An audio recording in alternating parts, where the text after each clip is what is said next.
대한민국 검사하면 어떤 모습이 떠오르시나요? 흔히들 드라마나 영화 속에서 그려지는 검사의 모습은 참 다가가기 어렵게 느껴지기도 하죠.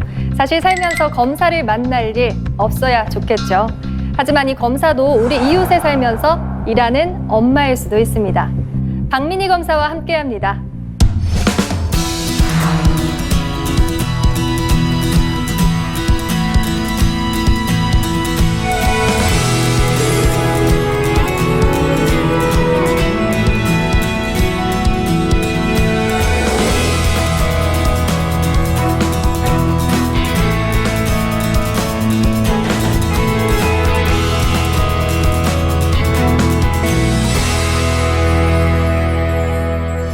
네, 검사님 반갑습니다. 반갑습니다. 검사님을 만나면서 이렇게 좀 반가울 수 있다는 게 더 반가운 일인 것 같아요. 흔히들 이제 검사하면 무섭다, 무시무시하다, 좀 이렇게들 생각을 좀 하시죠? 네, 그렇게 생각하시는 분들 정말 많은데요. 오늘 그렇지 않다라는 것을 말씀드리기 위해서 이 자리에 나왔습니다. 그러면 오늘 강연을 들으면서 이 검사를 좀 친근하게 느낄 수 있을지, 인식이 좀 달라질 수 있을지 생각을 해보도록 하겠습니다. 오늘 강연 부탁드립니다. 네, 감사합니다.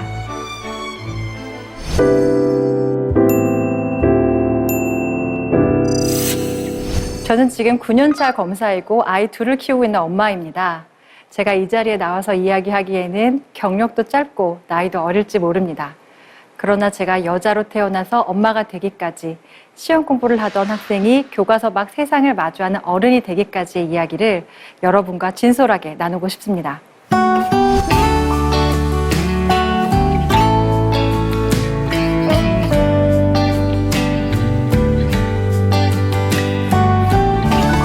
저에게 가장 많은 분들이 하는 질문이 어떻게 검사가 됐느냐라는 질문이에요. 이 질문은 검사가 되는 방법을 물어보는 질문일 수도 있고, 많은 직업들 중에 어떻게 검사를 선택하게 되었는지를 묻는 복합적인 질문인 것 같습니다. 많은 사람들이 검사는 어렸을 때부터 목표로 삼고 공부를 해야지 가질 수 있는 직업이다, 이렇게 생각하실지 모르겠습니다. 그러나 저는 조금 달랐습니다. 어렸을 때는 그림 그리기와 글쓰기를 좋아하는 평범한 소녀였고요. 때로는 일러스트레이터가 되고 싶기도 했고, 만화가가 되고 싶기도 했고, 방송 작가가 되고 싶어 했었던 소녀였죠. 미술을 전공하겠다고 마음먹었던 중학교 3학년 시절에 담임선생님께서 반대를 하셨습니다.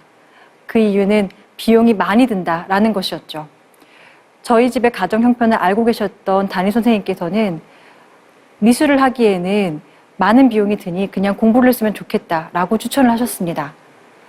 저도 저희 집 가정 형편을 잘 알고 있었기 때문에 미술을 더 전공하겠노라 라고 고집을 부릴 수가 없었죠. 고등학교에 진학해서도 장래희망이 크게 없었습니다. 많은 학생들은 자의로 또는 타의로 장래희망을 일찍이 설정하고 그것을 원동력으로 공부하기도 합니다. 그렇기 때문에 어쩌면 우리는 장래희망을 일찍 선택해야 한다라는 조바심이 있을지도 모릅니다. 저에게는 그런 장래희망이 없었는데요. 그럼에도 불구하고 제가 공부할 수 있었던 이유는 내가 언젠가 하고 싶은 일이 생겼을 때 과거에 내가 내 자신의 발목을 붙잡아서는 안 된다라는 생각이 있었기 때문이었습니다. 그런 마음으로 공부를 했었는데요.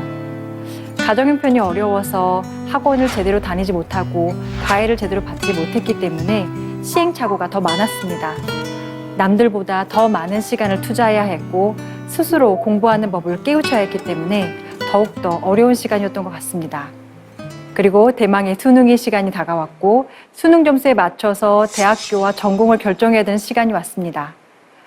그러다 문득 제가 법을 전공한다면 이 세상 살아가는데 억울한 일을 피할 수 있지 않을까, 이런 생각이 들었어요. 내가 법을 공부해서 주변에 억울한 사람을 도울 수 있다면 그것으로 내 삶이 참 뿌듯해질 수 있겠다, 이런 생각이 들었던 것이죠. 그때까지만 해도 직업에 대한 개념이 없었습니다. 이런 대의 명분을 가지고서 전공 학과를 선택했던 것이니까요. 제가 법을 공부해 보니까 법은 굉장히 재미있는 학문이었습니다. 언어로 하는 수학이었고 굉장히 논리적인 학문이었습니다. 수학같이 답이 정해진 것처럼 보이면서도 구체적인 사안에 따라서 논리를 새로 세울 수도 있는 그런 매력적인 학문이라는 것을 대학교 공부를 통해 알게 되었던 것이죠. 이렇게 법을 공부했음에도 불구하고 그때까지도 검사해직의 뜻을 짓지 않았습니다. 왜냐하면 넘을 수 없는 벽이 있을 것이라고 생각했던 것이죠. 법을 공부하던 중에 모교에 로스쿨이 생겼습니다. 여러분이 알다시피 로스쿨은 학비가 굉장히 비싼 대학원입니다. 저는 로스쿨을 갈 만한 형편이 되지 않았지만 그럼에도 불구하고 로스쿨을 가려고 마음먹었던 이유는 결과적으로 제 법 지식을 활용하는 그 모든 일을 하기 위해서 변호사 자격증이 선행되지 않으면 전문가라고 할 수 없었기 때문이었습니다. 그래서 부모님께 장학금을 받아서 로스쿨을 다니겠노라고 설득을 할 수밖에 없었지요. 공부만으로도 정말 힘든 나날들이었는데요. 이 로스쿨 2학년 2학기 초 저의 인생이 한번 무너지는 시기가 다가옵니다.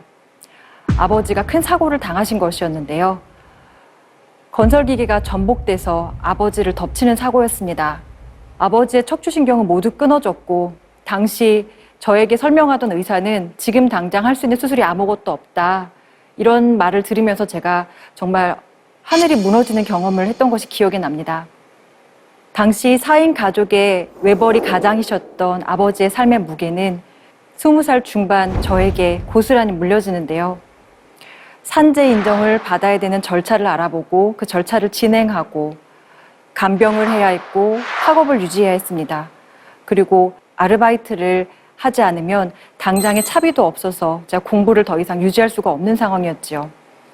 그래서 아버지의 사고 소식을 들은 그 다음 날도 제가 아르바이트를 나갔던 기억이 납니다.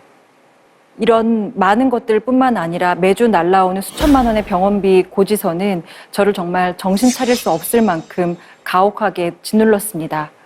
모든 것이 너무 힘들어서 도피하고 싶은 생각도 있었습니다. 다른 사람들은 평온한 하루하루를 지내고 있는 것 같은데 왜 이렇게 나의 삶의 무게만 무거운 것인가 이런 원망이 들기도 했었습니다.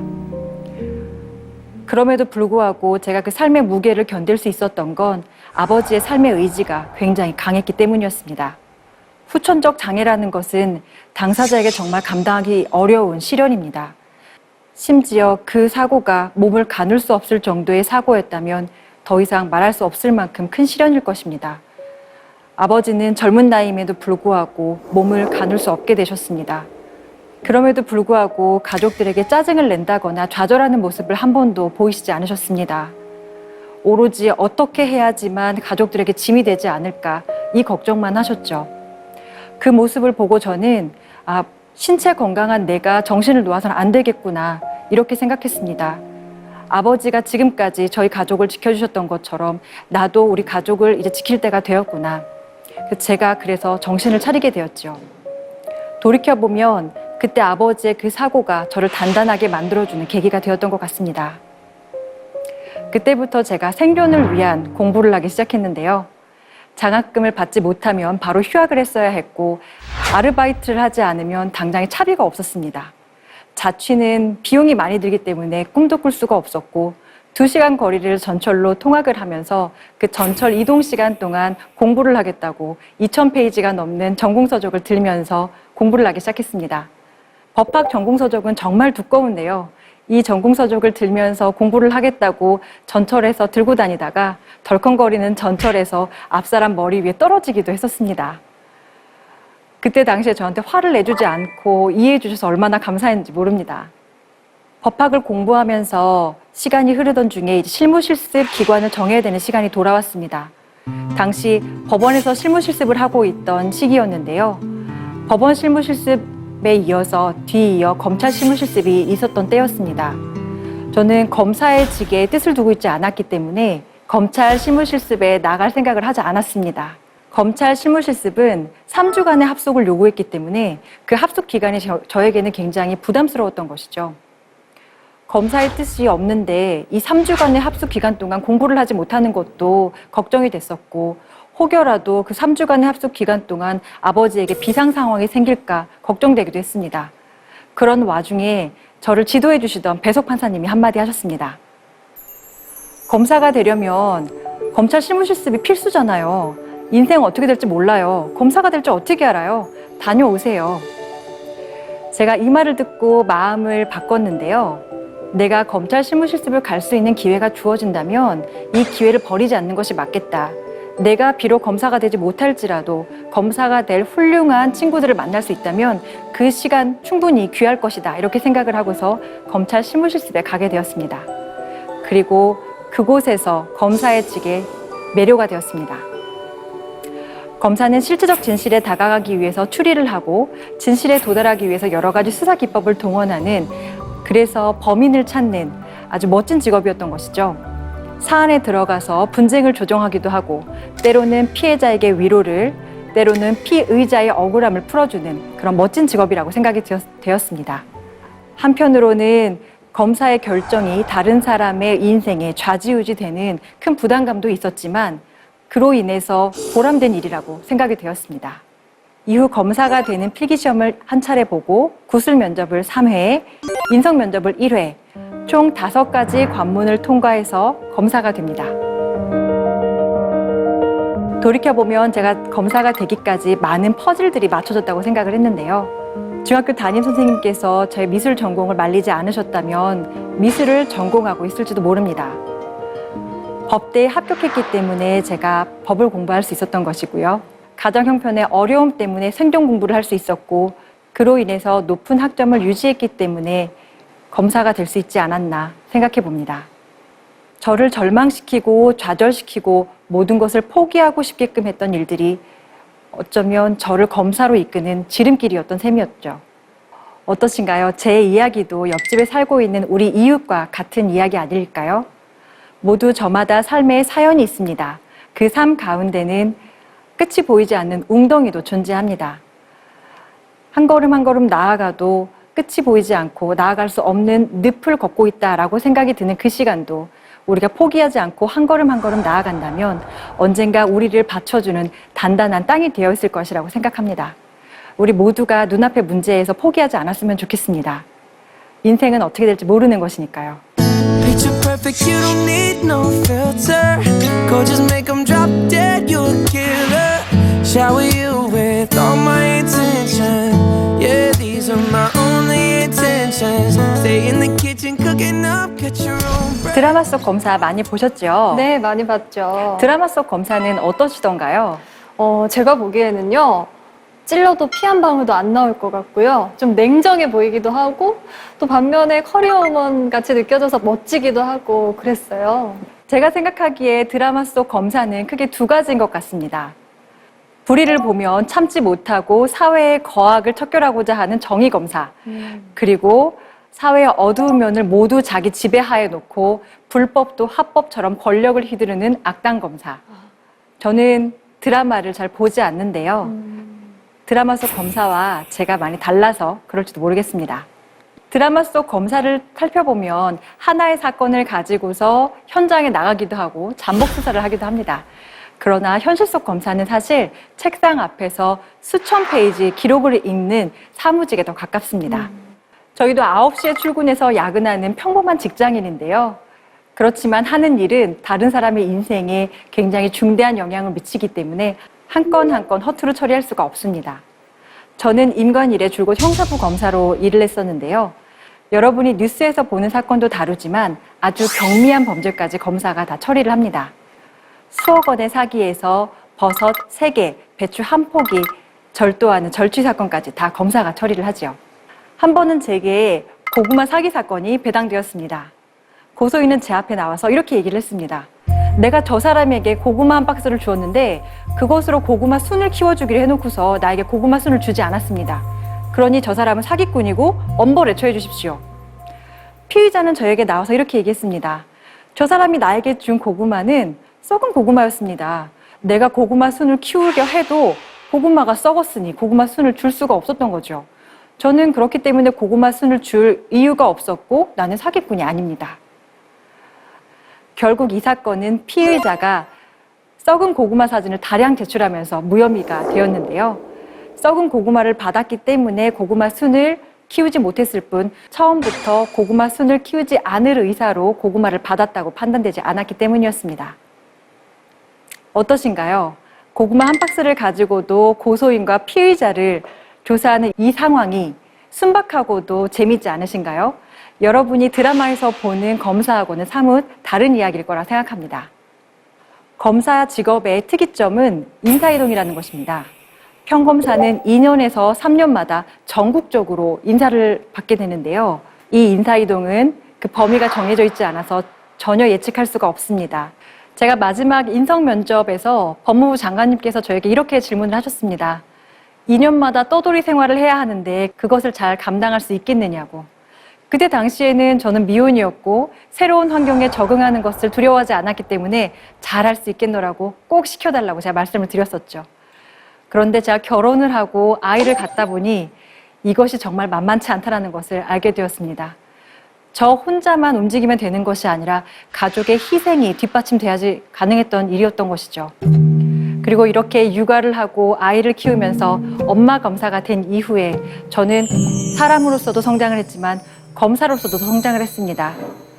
그래서 사건을 보는 눈이 더 커졌고 그 사건을 통해서 피의자들의 마음과 피해자들의 마음을 더욱더 잘 알게 되었습니다. 제가 육아휴직 중에 벌어진 일이었습니다. 육아휴직 중에 아이를 출산하고 이 아이에게 모든 것을 다 해주고 싶었지만 육아휴직 중이었기 때문에 제 통장은 한없이 가벼웠습니다. 그래서 수시로 중고물품 거래 사이트를 오고 가고 매물을 서치하곤 했었는데요. 아이가 본격적인 외출을 시작할 수 있는 그 무렵 저는 카시트를 구입하기로 마음을 먹었습니다. 그런데 이 중고 물품 거래 사이트에 제가 원하는 카시트가 올라와 있었습니다. 심지어 개봉되지 않은 새것의 카시트였고 가격은 중고가였기 때문에 아주 합리적이었습니다. 중고 물품 거래를 많이 해보신 분들은 아시겠지만 이렇게 합리적인 물건이 올라왔을 때는 빛의 속도로 판매자에게 구입 의사를 밝혀야 되는데요. 저도 역시 판매자에게 빛의 속도로 카시트를 구입하겠노라고 연락을 했습니다.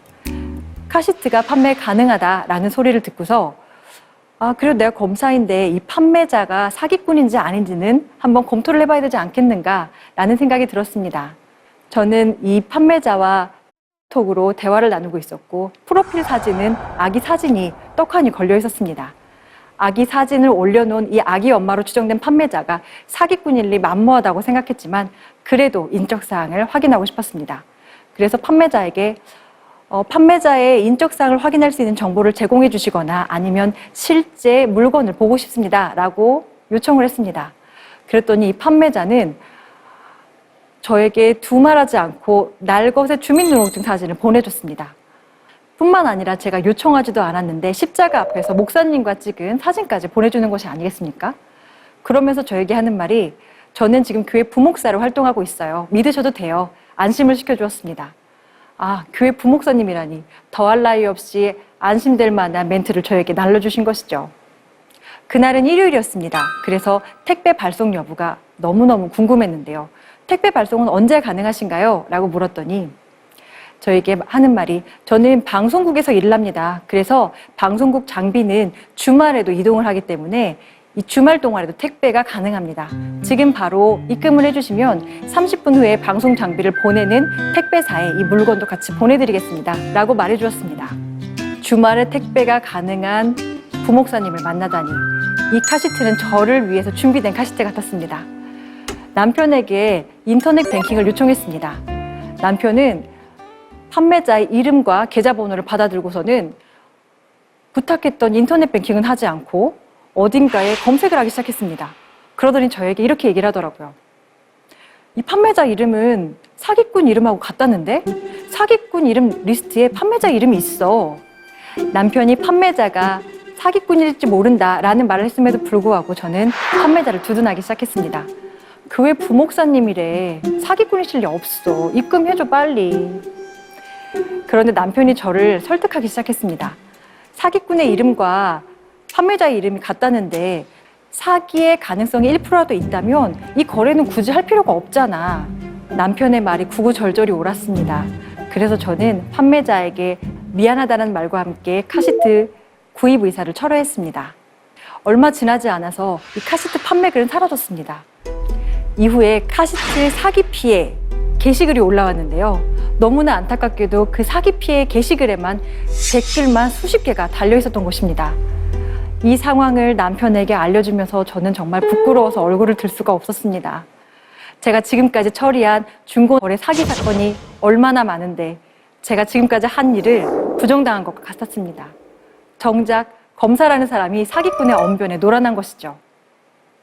부끄러움이 지나고 나니 분노가 찾아왔습니다. 감히 아기 물건으로 사기를 치다니. 내가 복직하고 나면 이 중고물품 사기꾼들을 엄벌하에 처하겠다, 이렇게 생각을 했죠.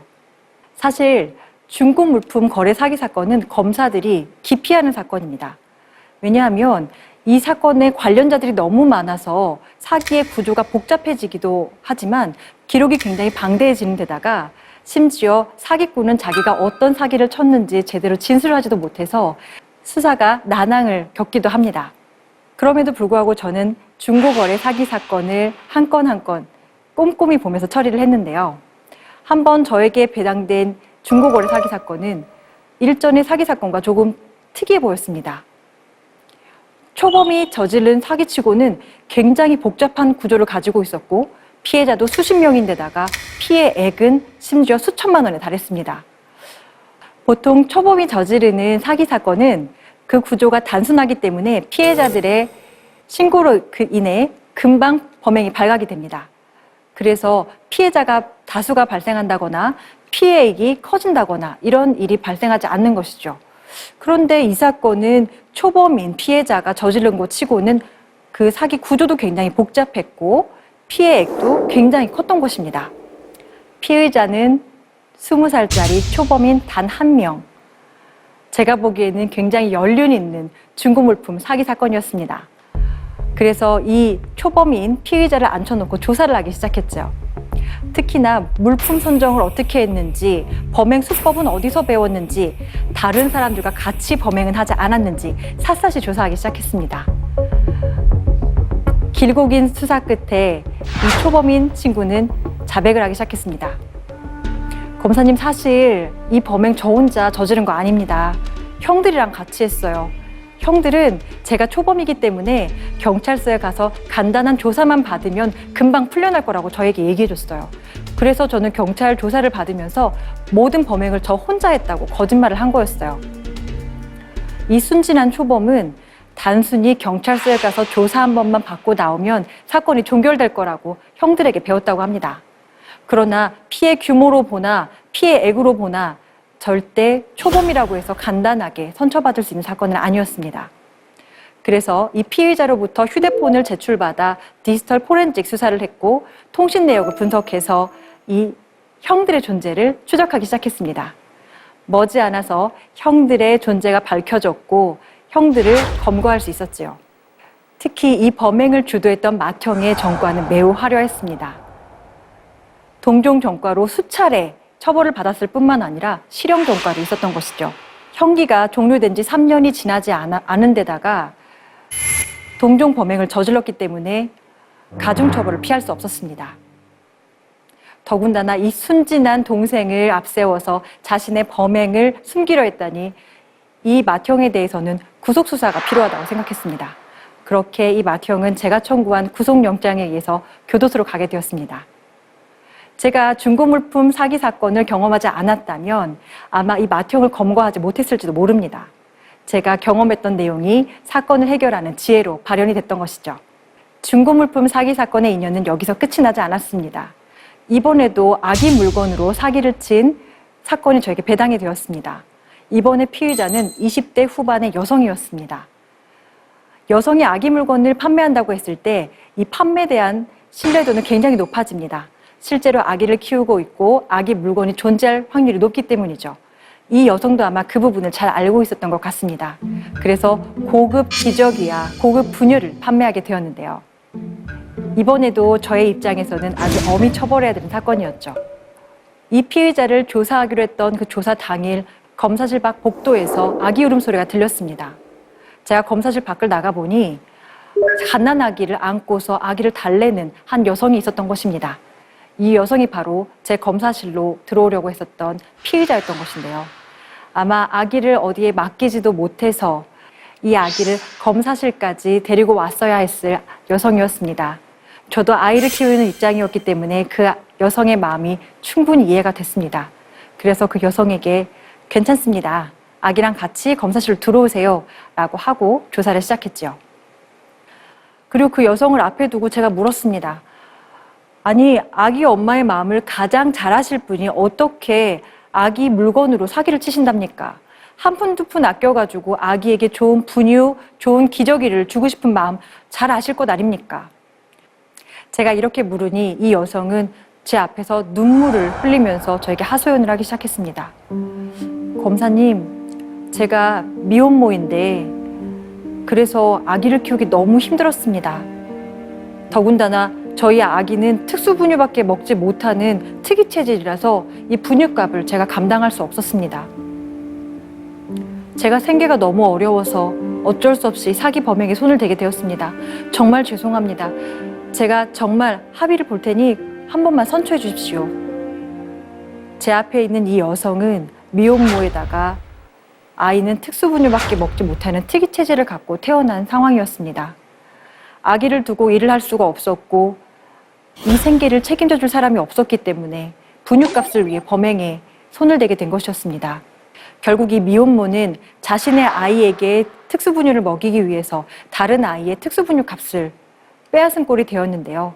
이 어깨가 무거운 미혼모를 위해서 제가 해줄 수 있는 것이라고는 합의를 위해서 잠시 사건 처리를 미루는 것이었습니다. 다행히 한 달 후에 이 미혼모는 저에게 다량의 합의서를 제출을 했고 합의서를 근거로 아이 엄마에게 조금 더 경한 벌금형의 처분을 할 수 있었습니다.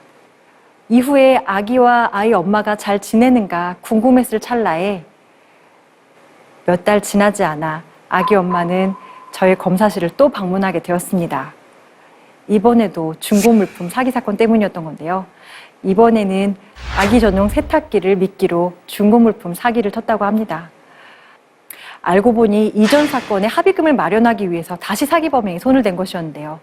이번엔 제 앞에서 눈물을 뚝뚝 흘리면서 반성을 한다 한들 더 이상 선처가 불가능한 상황이었습니다.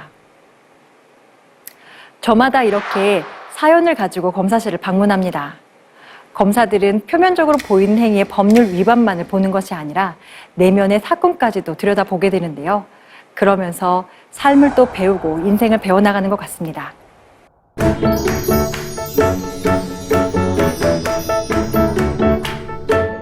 이번에 들려드리고 싶은 이야기는 우리 주변에서 아주 빈번하게 발생을 해서 쉽게 연루되는 범죄에 대해서 알려드리고 싶습니다. 그리고 이를 피할 수 있는 팁도 같이 전달해드리도록 하겠습니다. 먼저 우리 부모님 세대에게 들려드리고 싶은 범죄 이야기입니다. 바로 보이스피싱 이야기인데요.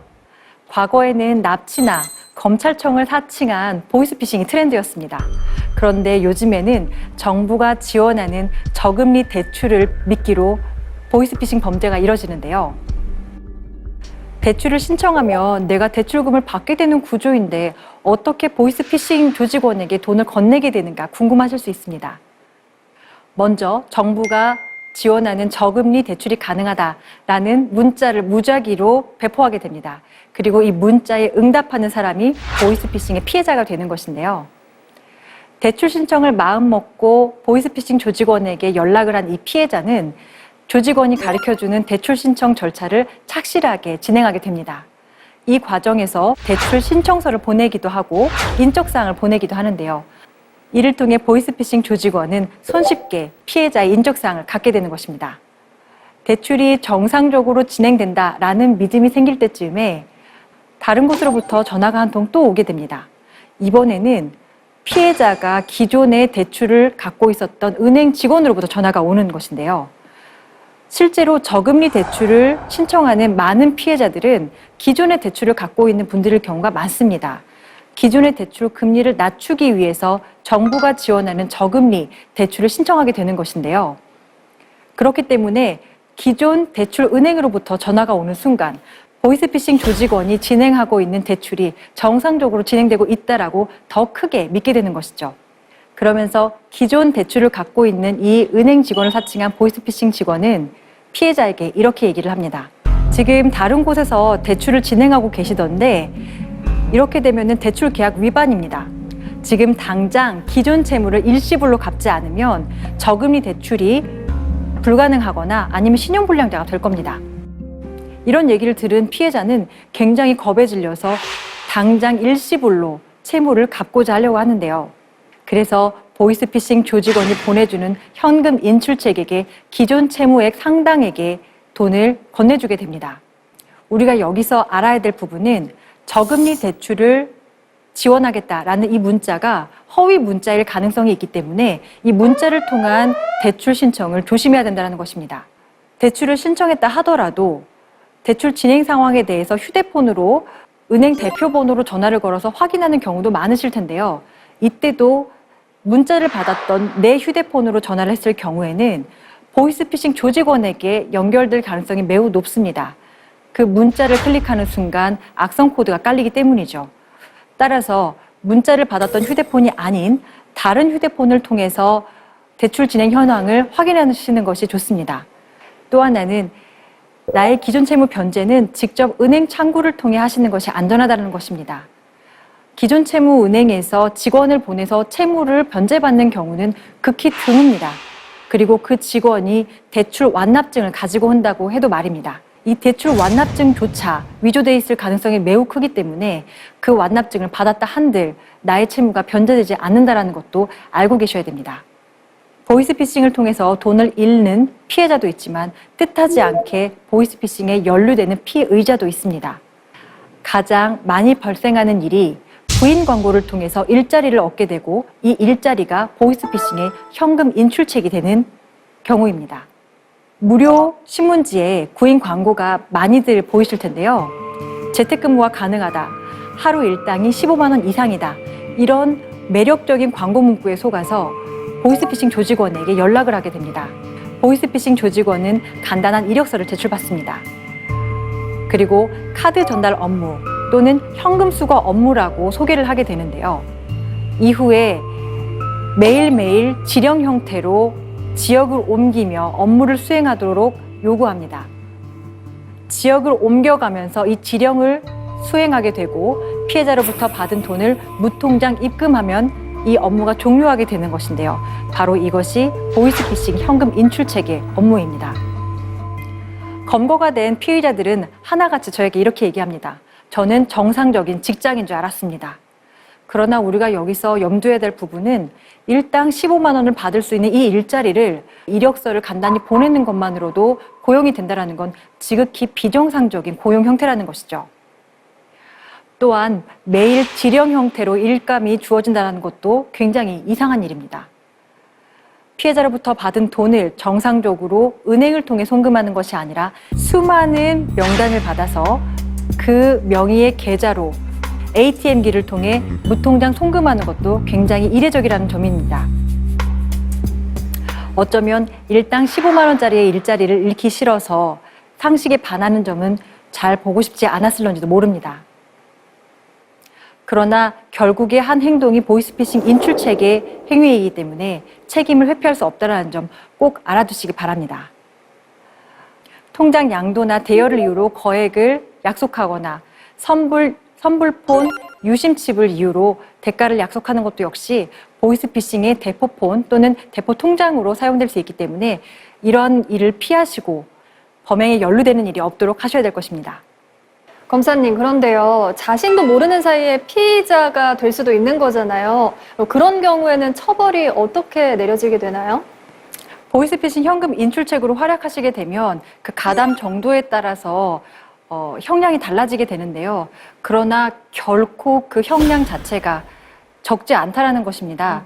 내가 아무것도 모르고 보이스피싱 조직원하고는 전혀 관련이 없는 사람이라고 아무리 주장을 하셔도 결과적으로는 피해자에게 수천만 원을 받아서 보이스피싱 조직원에게 넘겨주었다는 점에 대해서는 다 처벌이 되게 되고 그리고 요즘에는 정책상으로라도 굉장히 엄벌을 해야 된다라는 목소리가 커지고 있는 상황입니다. 그렇기 때문에 재판을 회부되는 것은 당연하고 때때로 이 범행이 횟수가 많아질 경우에는 구속이 되기도 합니다. 그래서 이렇게 비정상적인 형태의 업무에 고용이 됐을 때는 더 이상 행위를 하지 않는 것이 중요합니다.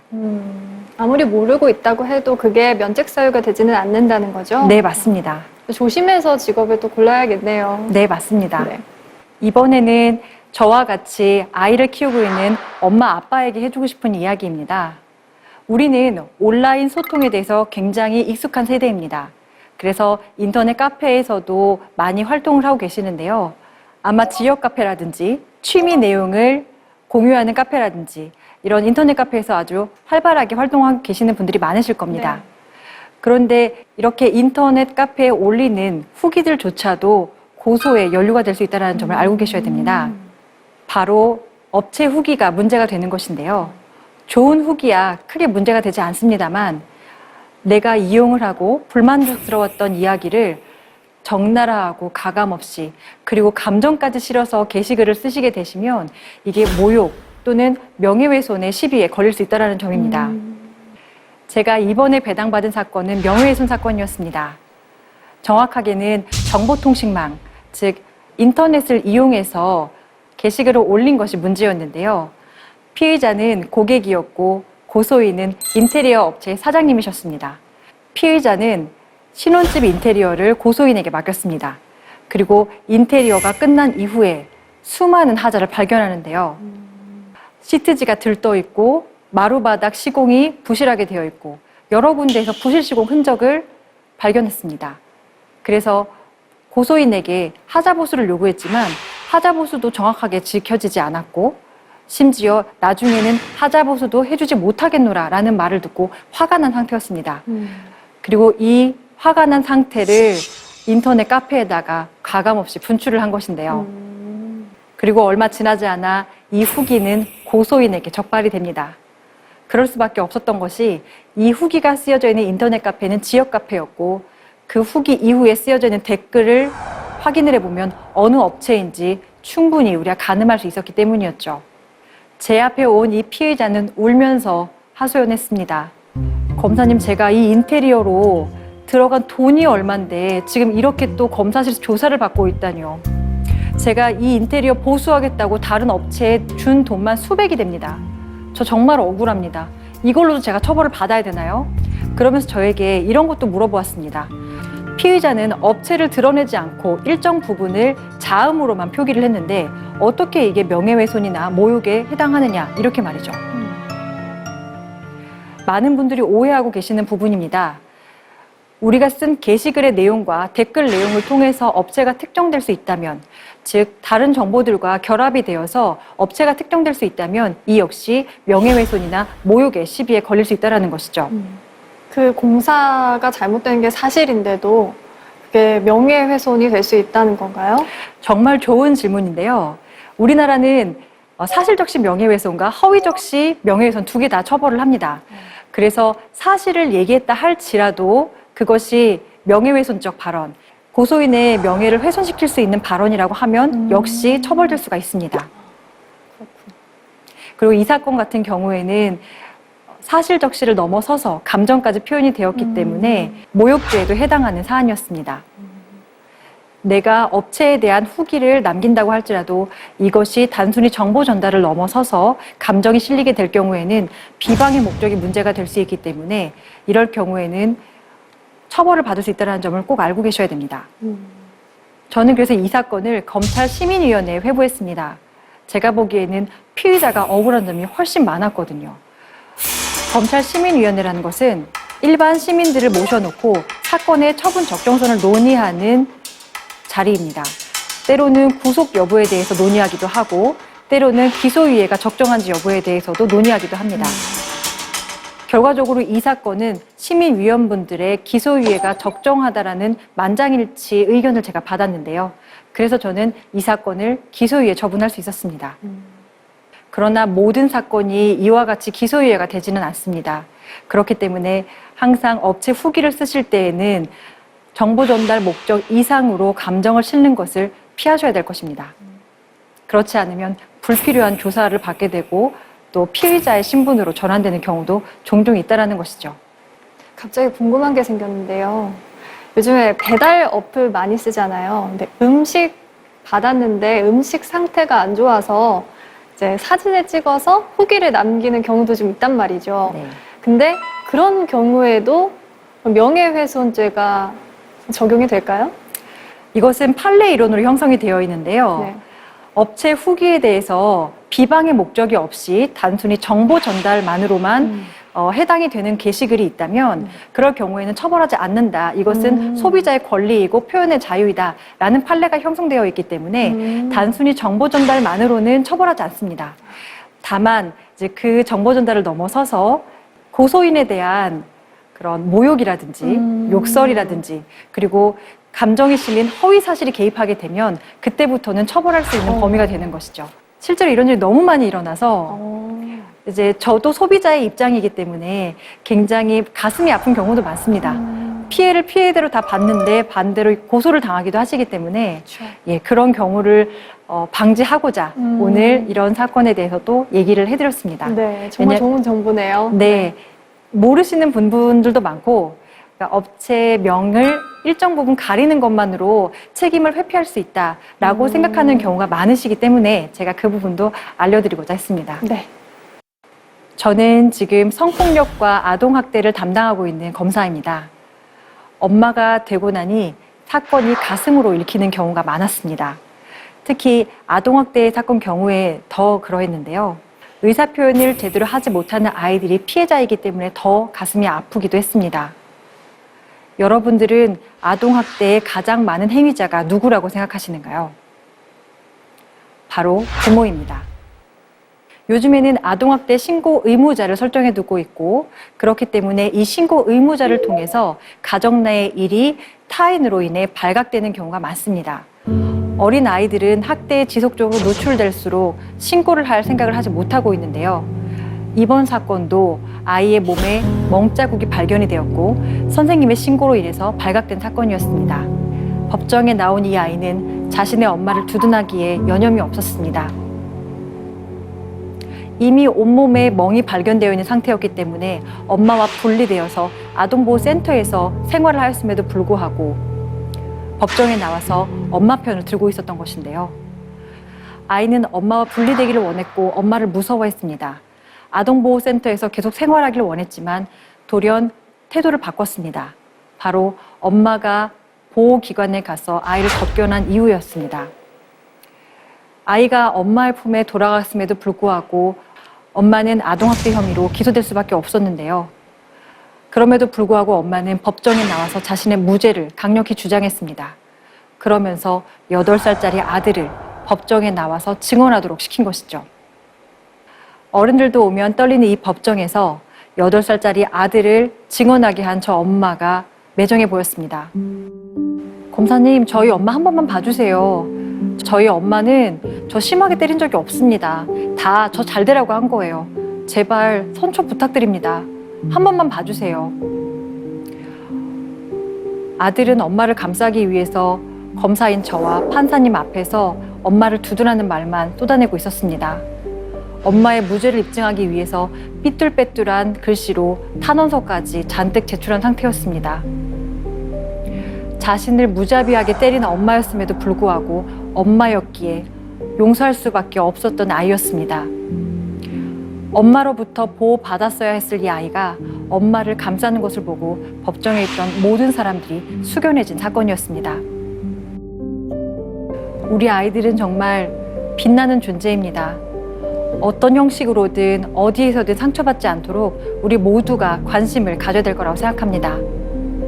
특정 사람만이 아이를 지키는 보루가 되는 것이 아니라 우리 모두가 아이를 지키는 최후의 보루임을 잊지 않고 다 같이 아이들을 지킬 수 있도록 노력했으면 좋겠습니다.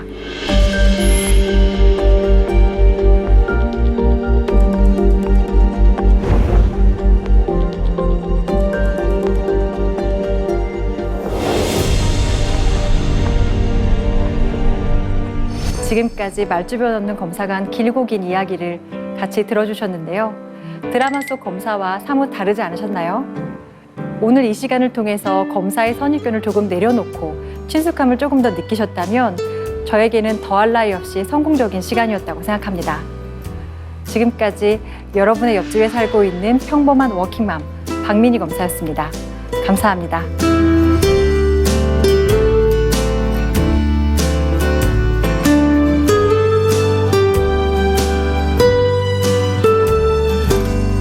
검사님, 여자 사람 검사라는 말이 좀 인상적이었어요. 어떤 의미가 있을까요?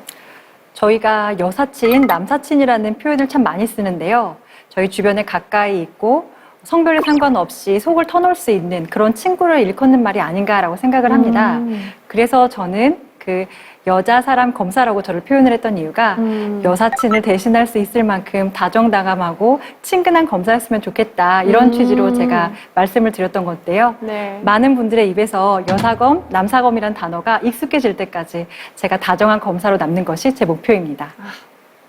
이게 검사실을 방문할 일이 사실 없어야 좋은 거잖아요. 그런데 살다 보면은 의도치 않은 일에 휘말려서 검사실을 방문할 수도 있단 말이죠. 그러면 그때 이거는 좀 하지 말아야 된다, 이런 수칙 같은 게 있을까요? 사실 검사를 만났을 때 수칙이라기보다는 이런 사건에 연루되었을 때 수사를 받으면서 일관되게 필요한 부분일 수도 있는데요. 제가 생각하기에는 거짓말을 하지 않는 거라고 생각이 듭니다. 네. 요즘에는 수사 기법이 굉장히 많이 발전되어 있기 때문에 사실 거짓말을 하더라도 굉장히 금방 밝혀지게 되기도 하고요. 또 이런 것들 때문에 오히려 작은 범죄를 숨기려다가 더 큰 범죄를 저지르게 되기도 합니다. 그래서 작은 범죄를 숨기려다가 큰 범죄에 이어지는 경우도 많기 때문에 진실을 알 수 있게끔 수사기관에게 도움을 요청하는 것이 오히려 사건이 더 원만하게 해결될 수 있게끔 하는 방법이기도 합니다. 저희가 저승사자 같은 사람들은 아니라서 오셔가지고 사연을 다 얘기해 주시고 진실을 파헤칠 수 있게끔 도와주실 때 저희도 그 사건이 올바르게 해결이 될 수 있게끔 도와드릴 수 있는 거라, 거짓말하지 않고 진실을 찾아갈 수 있는 데 도움을 주시는 것이 중요하다고 생각을 합니다. 네. 오늘 검사님 강연을 들으면서 미래 검사를 꿈꾸시는 분들, 청소년도 있을 거고요. 로스쿨에 다니는 학생들도 있을 텐데 미래 후배들에게 좀 해주고 싶은 말이 있다면 어떤 게 있을까요? 검사라는 직업은 드라마에서 보는 직업하고는 분명히 다릅니다. 그 책임감도 막중하고 이 결정에서 오는 부담감도 있고요. 그렇지만 그럼에도 불구하고 검사를 꿈꾸는 여러분들이 아마 이 검찰에 온다면 이 부담감도 모두 이겨내고 더 좋은 세상을 만들 수 있을 거라고 생각을 합니다. 그리고 여러분들이 오는 그 검찰이 더 좋아질 수 있게끔 후배 검사들에게 부끄럽지 않게끔 선배 검사로서 더욱더 열심히 노력하고 있겠습니다. 네. 한 사람으로서, 여성으로서, 그리고 엄마로서 검사로 산다는 것이 어떤 의미인지 생각해 보게 되는 시간이었습니다. 오늘 강연 정말 감사드립니다.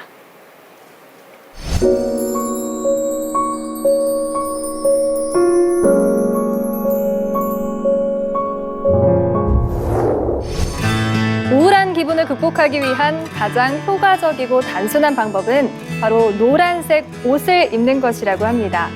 오렌지색이나 노란색 계열의 음식을 먹는 것도 도움이 된다고 하네요. 노란색 하면 보통 봄을 떠올리시는 분들 많으시죠? 하지만 저는 황금빛 가을이 생각이 납니다. 거리가 노란 은행잎으로 덮이면 마음도 참 설레잖아요. 행복은 적극적으로 찾는 것이라고 합니다. 우리도 오늘 작은 행복을 찾아보는 건 어떨까요? 사세계 공동체 스미다. 저희는 다음 시간에 찾아오겠습니다.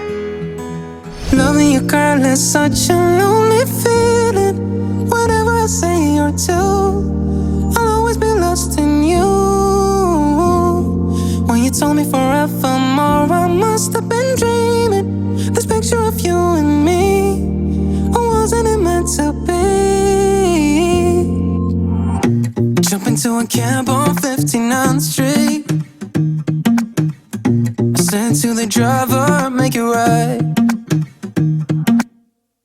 I stare into the rain outside the window, 'cause I don't know, but I wish I knew.